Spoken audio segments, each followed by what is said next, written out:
Welcome to Infidelity Nest. Sometimes life doesn't collapse in explosions or storms. Sometimes it simply folds in on itself, one quiet decision at a time. My name is Daniel Harper.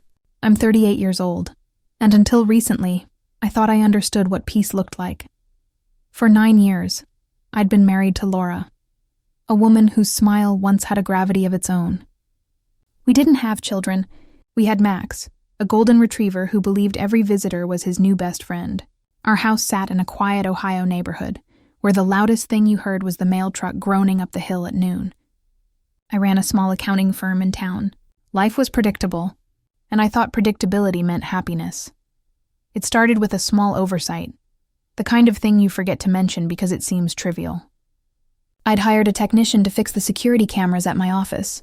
They'd been acting up for weeks, flashing false alarms, leaving dead zones. My plan was simple. Get them working, stop worrying. That's all. No secret motives, no hidden reason. The technician came on a Thursday, a quiet, focused guy maybe in his late 20s. He replaced wiring, tested feeds, calibrated motion sensors, and finally handed me a new app for my phone.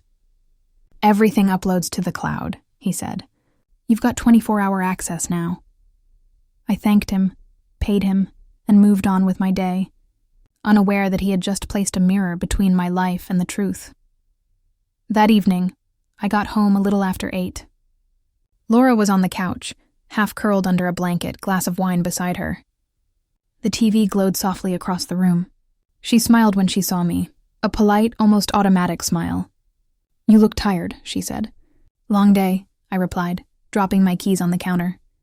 "Had the office cameras fixed, finally." The words left my mouth casually. But I saw it, a flash of stiffness in her shoulders, a heartbeat-long freeze before she looked back at her phone. "That's good," she said lightly. "They were broken for months, right?" "Yeah," I said. "Months." She changed the subject to dinner plans with her friend Chloe. I didn't think twice about it. It was just another Thursday, another normal evening. 2 days later, Saturday morning, I was at the office early. It's a habit I never shook. Brewing coffee before sunrise, letting the silence settle before emails start flooding in. Out of curiosity, I opened the new camera app. 6 feeds appeared: front desk, hallway, conference room, pantry, and my personal office. Everything looked sharp, crisp. I scrolled through the motion-triggered clips from the night before. That's when I saw it. Friday night, 8:43 p.m. The office door opened. The lights flickered on. Laura stepped inside. For a second, I thought maybe she'd drop by to surprise me or pick something up. But then her phone lit up, and she glanced at the door as if waiting for someone. A few seconds later, the door opened again. A man walked in, tall, wearing a gray hoodie and jeans. He wasn't from my staff. My heartbeat slowed to a heavy thud. They spoke. I couldn't hear the words. The cameras had no audio, but I didn't need sound. Her posture said everything. Hesitation melted into something familiar. His hand touched her arm. She didn't move away. She leaned closer and then she kissed him. It was a simple act, almost ordinary, but it shattered the quiet architecture of my life.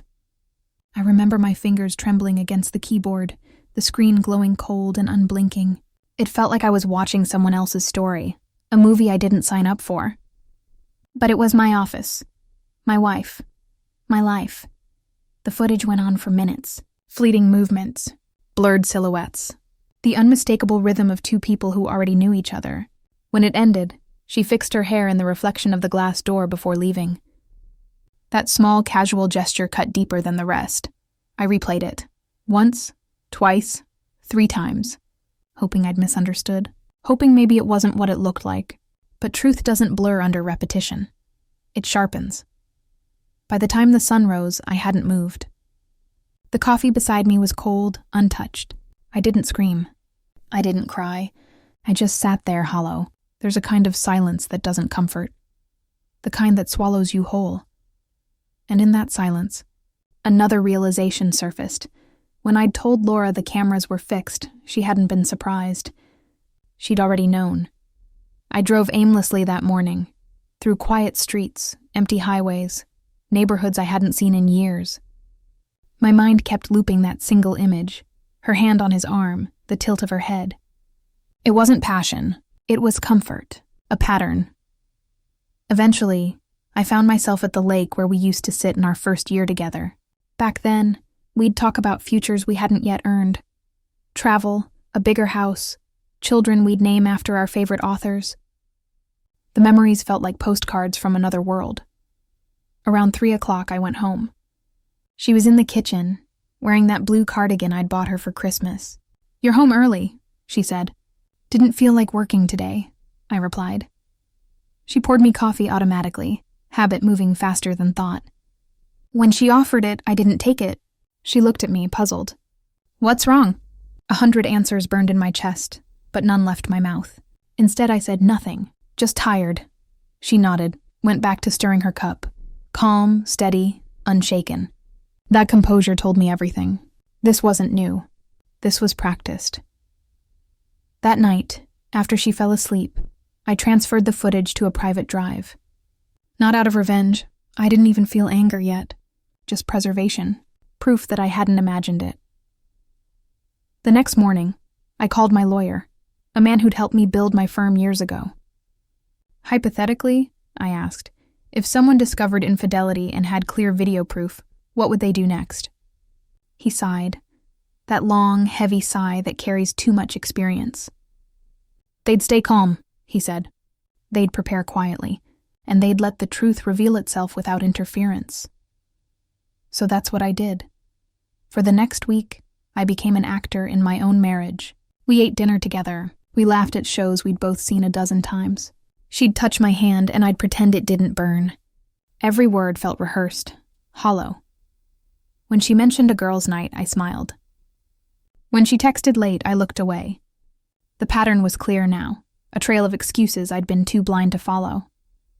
Late nights, mysterious calls, withdrawals from our joint account that I'd assumed were groceries. On Friday, she said she'd be working late again. "Drive safe," I told her. I kissed her cheek and watched her leave. Then I opened the camera app. She didn't go to her office. She went to mine, same man, same room, same betrayal replayed in high definition. I didn't watch the rest. I didn't need to. The truth had already run its course. That was the night I packed a suitcase. A few clothes, documents, my passport. I left a note on the kitchen counter. The cameras record everything now. It read, "You don't have to explain. You don't have to apologize. Just live with what you've done. Don't contact me." I didn't write out of spite. I wrote because silence can sometimes speak louder than confrontation. By midnight, I was gone. Part 2. The reflection. I checked into a small motel 2 towns away. Rain was tapping against the window like a steady metronome, keeping time with my heartbeat. It didn't feel like victory. It didn't even feel like loss. It felt like release, the quiet surrender after a long fight you didn't realize you were having. A week later, an email came. From Laura. The subject line read, "Please." I hesitated before opening it. Inside was a wall of words, apologies, explanations, confessions. I was lonely. I didn't think you cared anymore. I made a mistake. I read it once, then deleted it. There was a time I might have fought for understanding, begged for a reason. But the moment I saw that footage, something fundamental had shifted. Love without trust isn't love. It's maintenance of a memory, an imitation of warmth. Days turned into weeks. I moved through the motions of rebuilding, finding a new apartment, finalizing paperwork, filing for divorce. She didn't contest. Maybe guilt had drained her energy. Maybe she just wanted an ending too. In the quiet of those new mornings, I began noticing things I'd ignored for years. The taste of black coffee, the sound of birds on the railing, the absence of tension in my chest. Healing doesn't announce itself. It grows slowly, like dawn creeping into a dark room. Sometimes memories ambushed me, her laughter echoing from another room, the way Max used to curl up between us. But the pain softened. It became less about what she did, and more about what I'd learned. I learned that peace isn't predictability. It's honesty. I learned that silence can be sacred when it's chosen, not forced. And I learned that you can love someone deeply and still know it's time to let them go. Months later, I drove past my old office. The sign had been repainted, new tenants moving in. Through the window, I saw the faint reflection of the security cameras.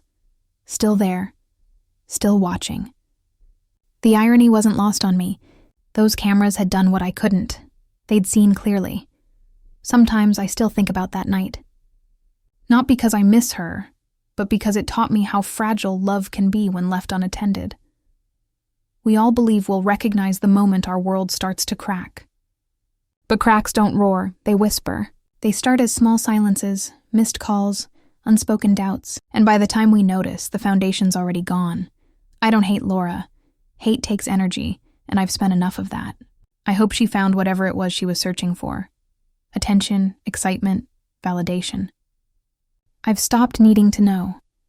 As for me, I learned to start again. Slowly, quietly. I rebuilt the office in a new location. I hired new staff. I even let